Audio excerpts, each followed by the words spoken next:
But the key for Denver in this game is their offensive line. Because the way they allowed Atlanta to, especially Vic Beasley, who had 2 sacks, get to Paxton Lynch Sunday with relative ease. They've got to protect Simeon tonight, especially him coming off of a shoulder injury. One knock to that shoulder and he could be out.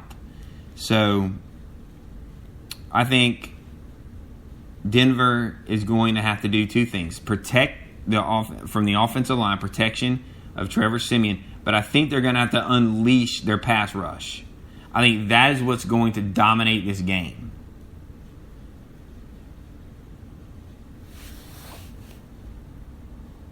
But speaking of defensive ends on San Diego's front, what's the best word to put? The embattled rookie Joey Bosa had 2 sacks against the Raiders last week in his NFL debut. Joey has been getting heckled from all media outlets. And I've heckled him myself. I think it's pretty pathetic how long it took, but he's back, and that's all that matters.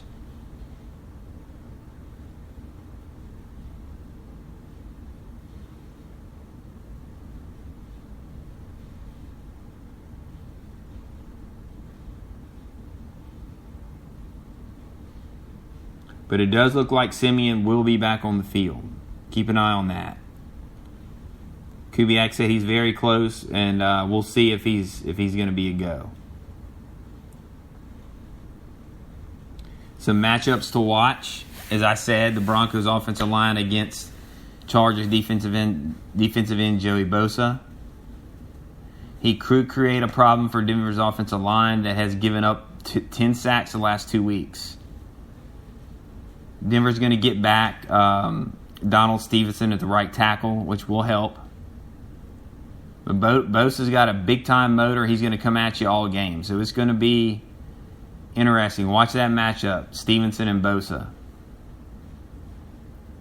They're going to have to get the ball out because these San Diego defensive ends, defensive line are quick, and they're going to get to you.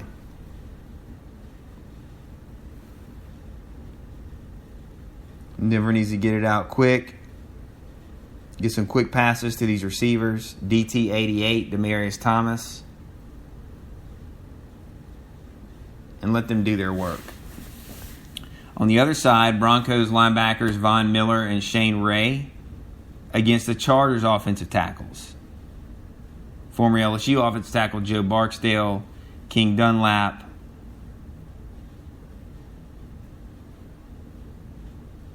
and really, Miller has really owned Phillip. He's got 11 sacks in 10 career games against Phillip Rivers and the Chargers.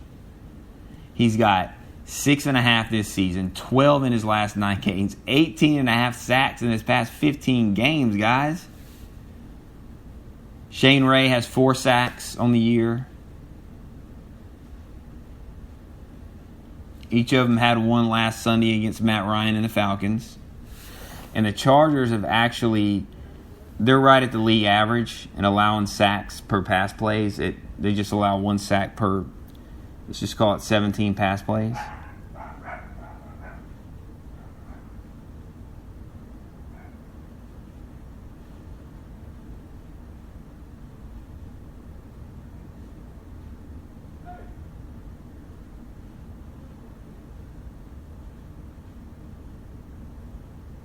I think tonight, a lot of people are picking the Chargers. I think they're like either hoping for them to win, or they think that because they've almost won some games that this means they are. Not this guy. My pick, I think Denver gets some late offense. Comes back and gets 2 touchdowns in the fourth quarter and wins this game 27-17.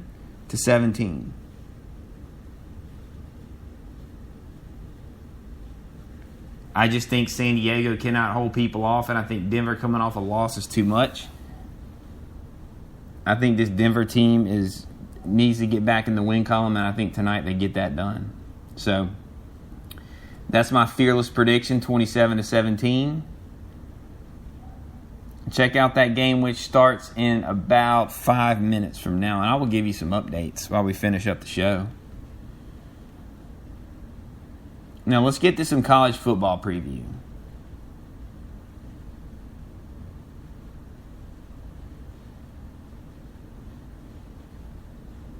We're going to talk. I'm going to preview the LSU Southern Miss game first.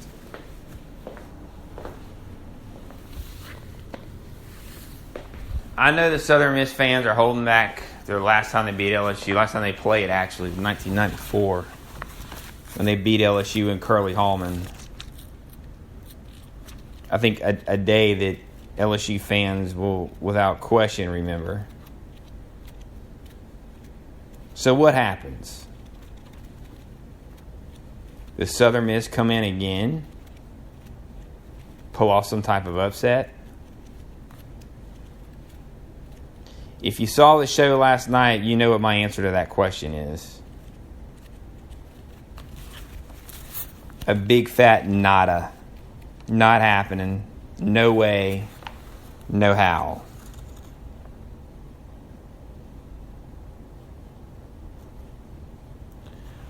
Southern Miss, to give you some information on these guys, they come in with the senior quarterback, Nick Mullins. They're averaging 508 yards a game on the offensive side. They come in with junior tailback Ito Smith, who was second team All-Conference USA last year. Another name to look for, George Payne, the 6'2", junior they'll throw at you. They're going to come with 3, 4 wides, sometimes 5 wides. Marquise Ricard, DJ Thompson, Isaiah Jones, names you're going to hear more often. They've got some pretty big receivers, 6'4", 200, 6'3", 200, 6'2", 200.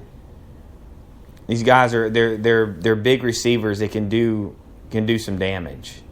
Another name to look for this Saturday, Shannon Smith, 6'3", 205-pound junior. But one guy who's a transfer and is an area that they think they can exploit at the tight end position is Ricky Parks, who was actually originally at Auburn. He was actually the number 2 tight end coming out 2 years ago in 2014. He was at Auburn. Came out of Auburn, decided to go to Southern Miss. And has done well so far. Has really, really done well. Now,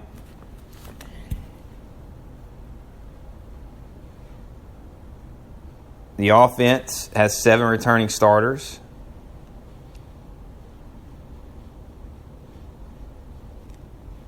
They had a tough game, though, last week. Very tough game.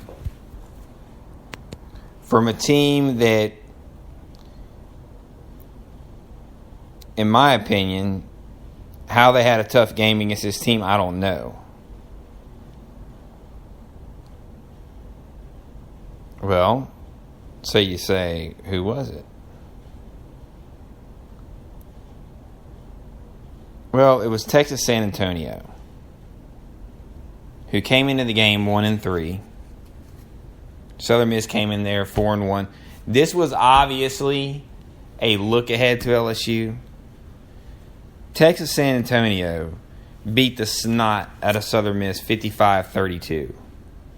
Okay? And from the get-go, they were all over them.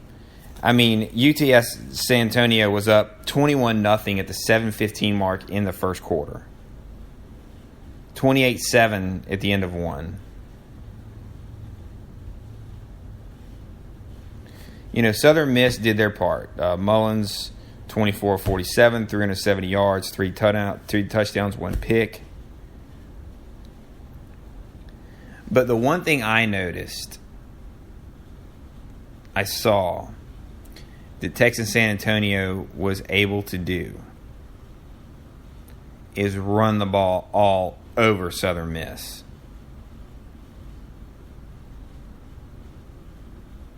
I mean, even this team had 10 penalties for 81 yards. And still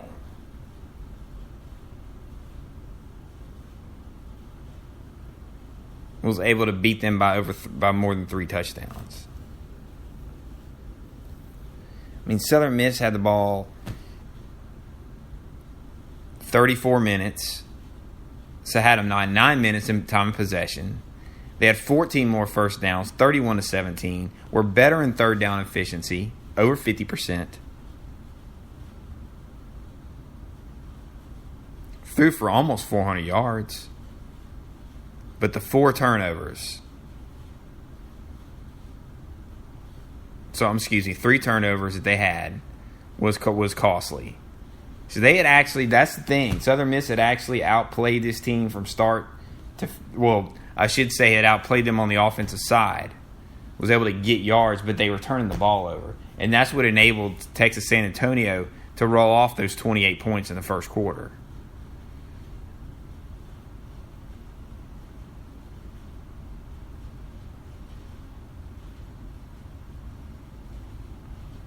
It was a 23-point victory by Texas San Antonio. Southern Miss looking ahead.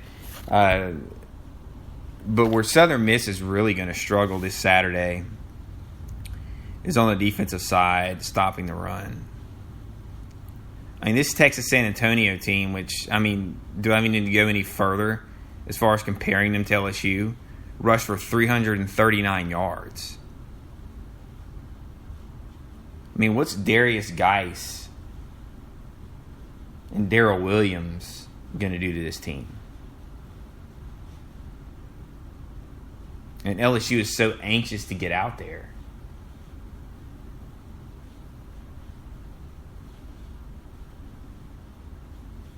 Now, for LSU,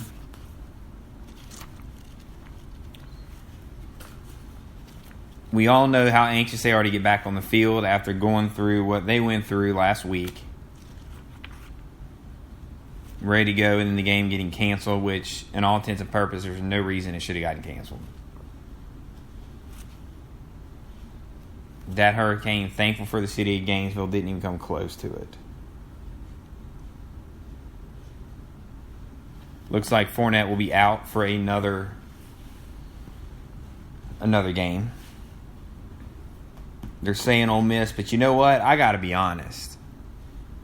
If I'm Leonard Fournette, I don't go again. I'm not doing it. I think he really, really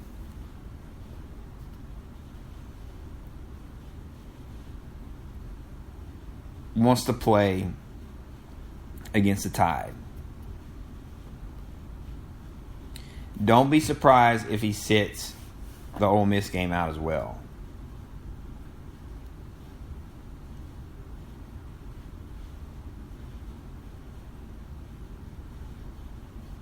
I mean, Fournette hasn't played since September 24th. We're working on a month.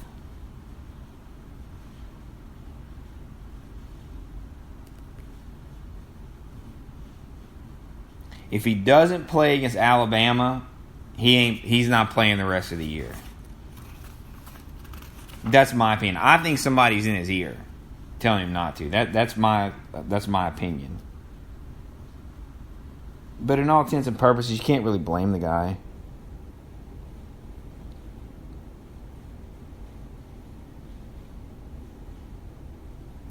On a sad note, senior free safety Ricky Jefferson broke his ankle in practice. Really a tough injury for the guy. Tough injury for him.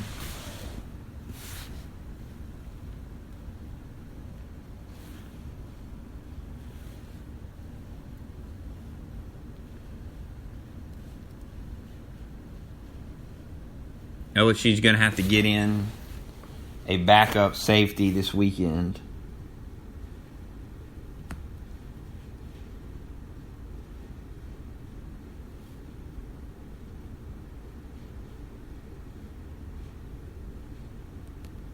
I would say Xavier Lewis or John Battle, but I have to look to see exactly who